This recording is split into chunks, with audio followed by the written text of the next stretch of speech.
Добрый вечер. В эфире информационный выпуск Амшевшара. Короткая тема в сегодняшнем выпуске.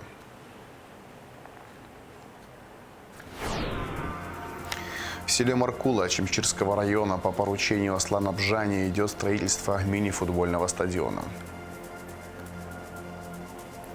Жители района Синоп обратились в нашу редакцию с просьбой рассказать об их проблеме. Наши корреспонденты разбирались в ситуации. Родственникам погибших участников Великой Отечественной войны из Абхазии вручили извещение о месте захоронения их близких.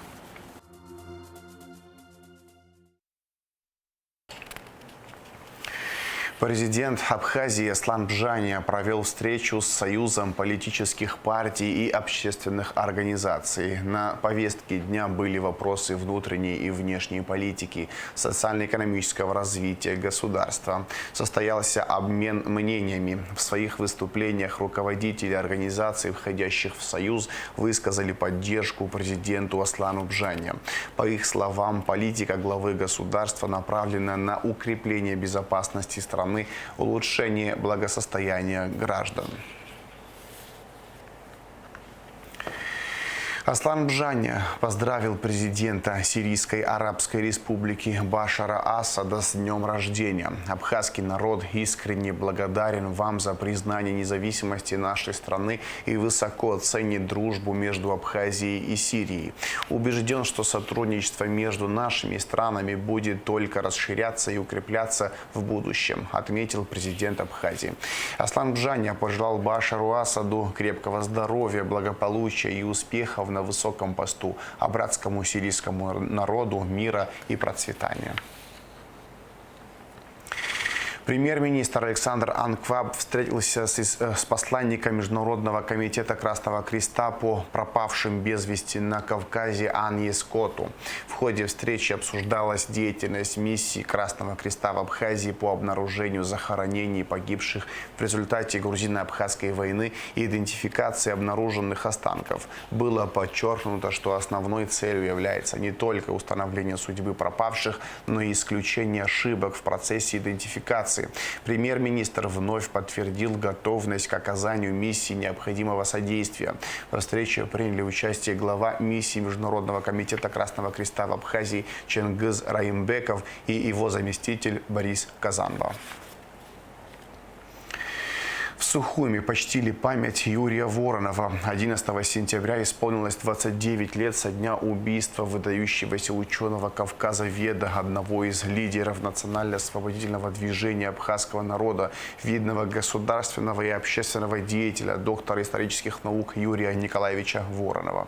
Почтить память и возложить цветы к его могиле пришли родные и близкие, друзья, коллеги, ученые и ученики Сухумской школы номер 3 имени Юрия Воронова. Дети рассказали об отдельных эпизодах из жизни ученого, а также прочитали стихи, посвященные ему. Посольство Абхазии в Манагуа организовало торжественное мероприятие в честь 15-летия установления дипотношений между Абхазией и Никарагуа. Посол в Никарагуа Инар Ладария рассказал гостям об истории борьбы абхазского народа за независимость и абхазо-никарагуанском сотрудничестве. Глава МИД Никарагуа выразил уверенность в продолжении сотрудничества. Он подтвердил твердую решимость продолжать укреплять узы дружбы.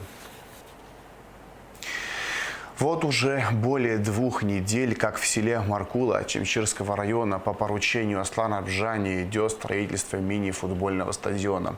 Из республиканского бюджета на эти цели выделено 6 миллионов 300 тысяч рублей. Работы планируют завершить раньше срока. На месте побывала Лаура Капш. Жизнь – это движение, а значит спорт – это жизнь. Вот уже более 2 недель, как идет строительство мини-футбольного стадиона в Верхней Маркуле. Маркульцы всегда славились своей тягой к футболу, но стадиона, где бы они могли заниматься, у сельчан не было. А ведь здесь густонаселенное место, можно сказать, центр села. Каждый раз, чтобы играть в футбол, молодежи приходилось ездить в Нижнюю Маркулу, где 2 года назад был построен стадион за счет республиканских средств. Но это было неудобно и не всегда всегда получалось, ведь не у всех есть автотранспорт, и идти пешком 5-6 километров не так-то легко.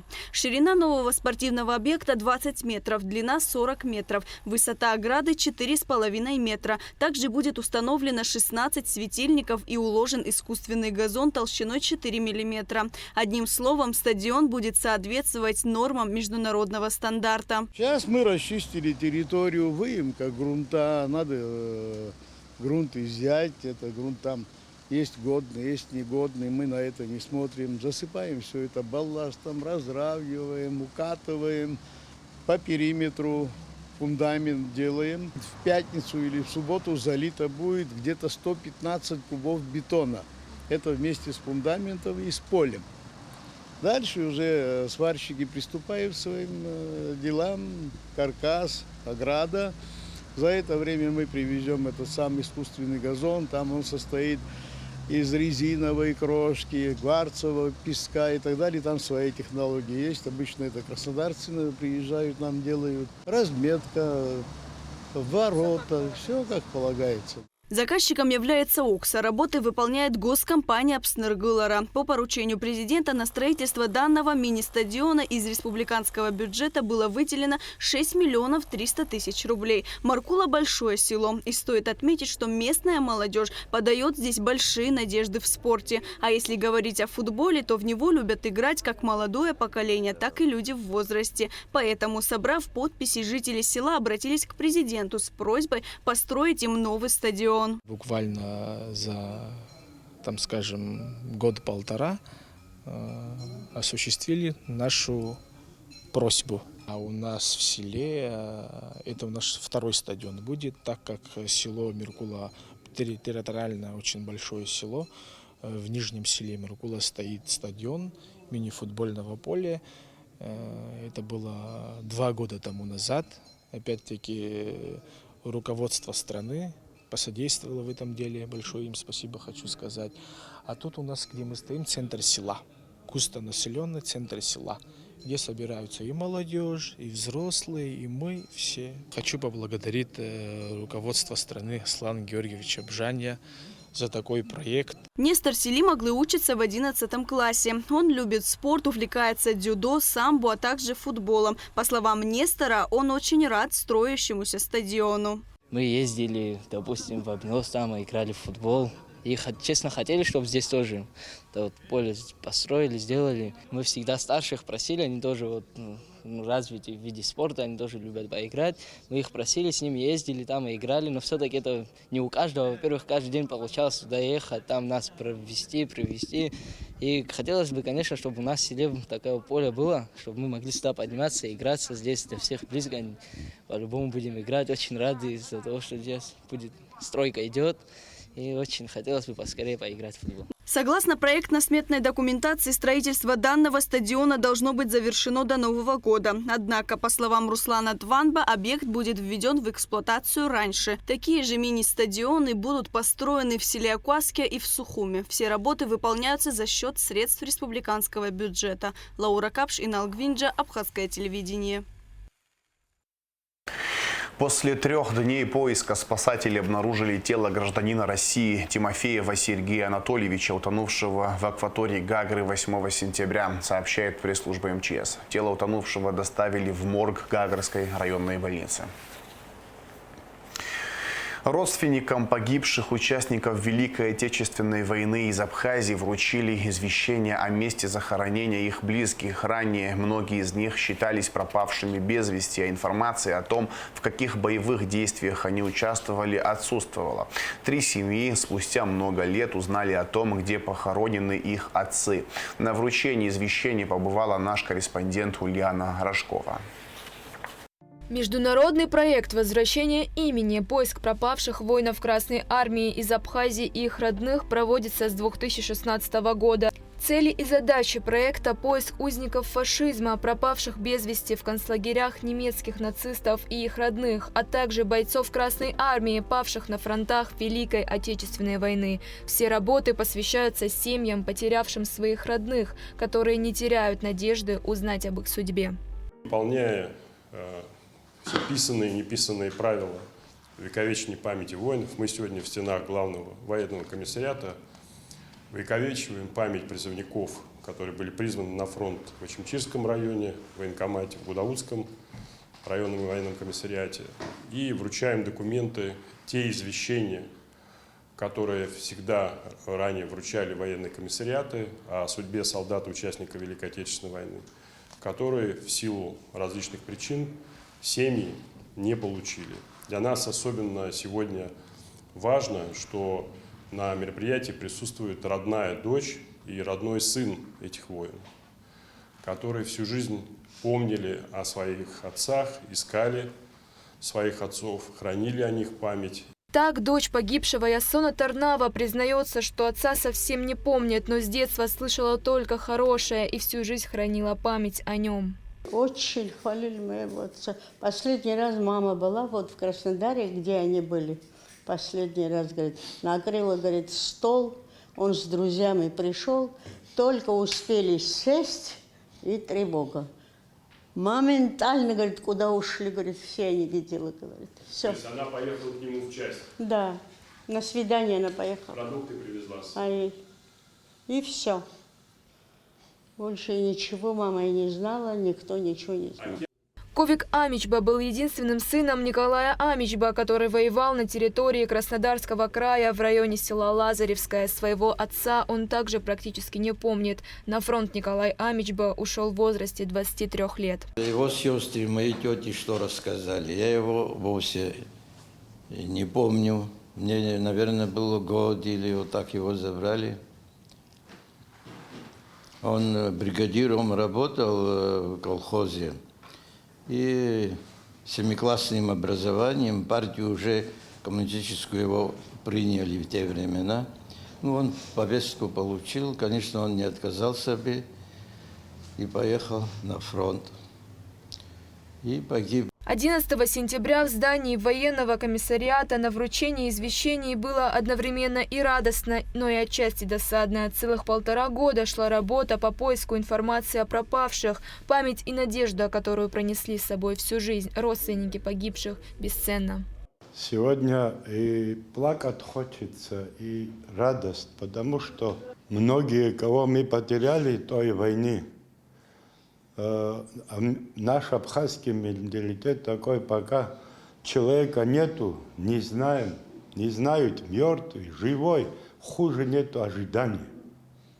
Но это ожидание вы сегодня исполнили. Вам большое спасибо. Участниками проекта являются курсанты Сухумского высшего общевойскового командного училища Минобороны Абхазии и студенты АГУ, которые внесли большой вклад в установление судеб пропавших граждан не только из Абхазии, но и Крыма, Сочи и многих городов России. Проект будет продолжать свою благую работу. Ульяна Рожкова, Раму Камке, Абхазское телевидение.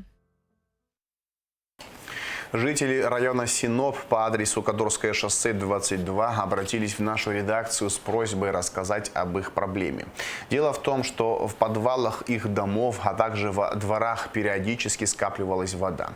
По их словам, сотрудники водоканала не раз устраняли неполадки, но ситуация повторялась.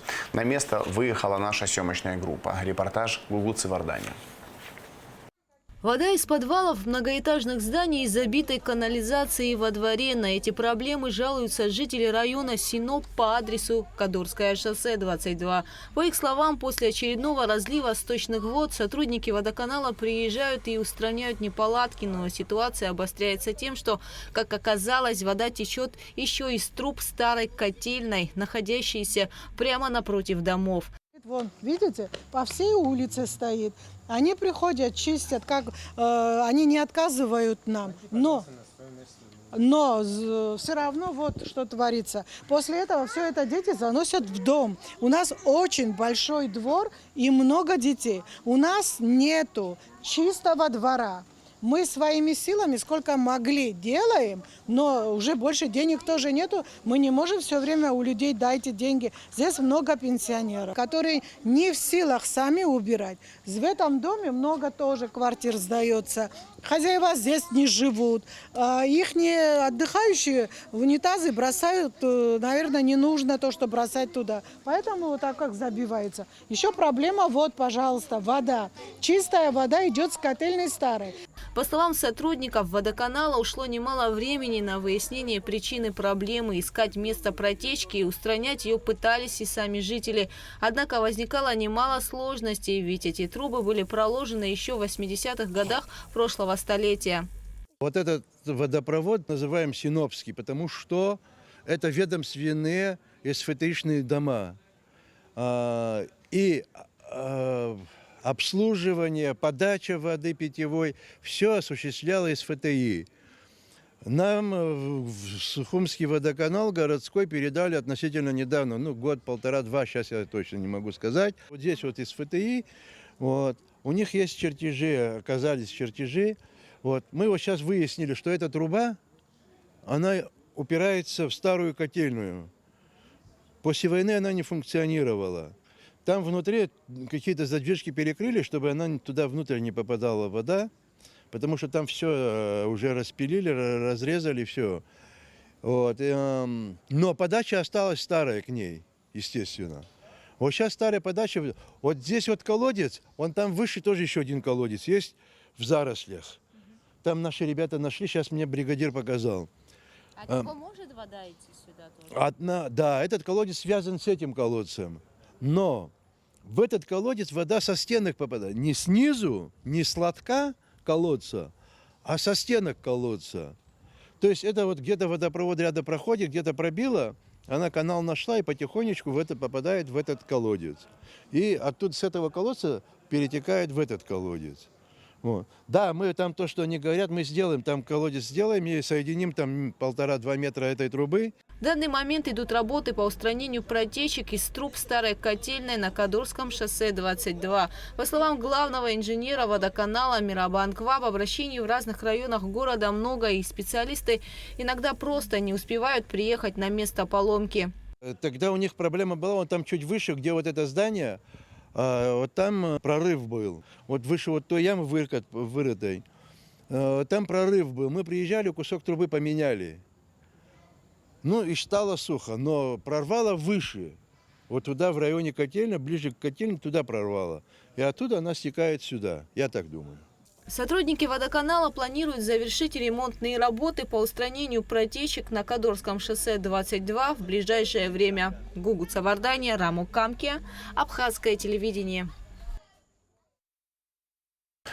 12 сентября с полуночи до 9 часов вечера в Сухуми будет прекращена подача воды. Отключение связано с переключением старого водопровода на новый и ремонтными работами. Об этом сообщает водоканал.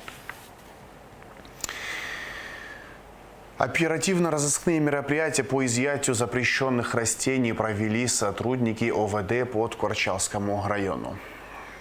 Житель села Галхуч Джиджея Деви Заупович, 1981 года рождения, задержан в ходе оперативных мероприятий по выявлению фактов выращивания наркосодержащих растений сотрудниками уголовного розыска и руководителем пункта милиции села Уакум отдела внутренних дел по Ткорчалскому району. В ходе обследования землевладения, принадлежащего вышеназванному гражданину, на разных участках местности сотрудники милиции обнаружили насаждение растений конопли вида южно-краснодарская. Как установлено в экспертно-криминалистическом центре МВД, все изъятые корни содержат наркотически активный компонент и могут служить сырьем для изготовления наркотического средства марихуана. На момент задержания сам подозреваемый пребывал в состоянии одурманивания аналогичным веществом. Расследование в рамках возбужденного уголовного дела в отношении гражданина Джиджея по факту незаконного возделывания наркосодержащих растений в крупном размере проводит следственная группа Ткорчалского РОВД.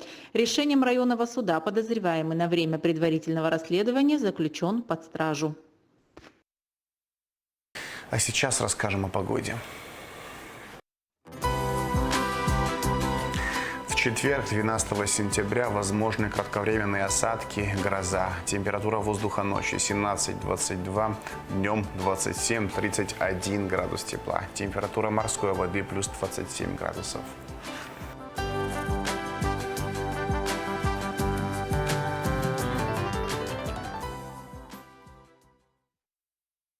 На этом информационный выпуск Амшипшара подошел к концу. Всего хорошего, до свидания.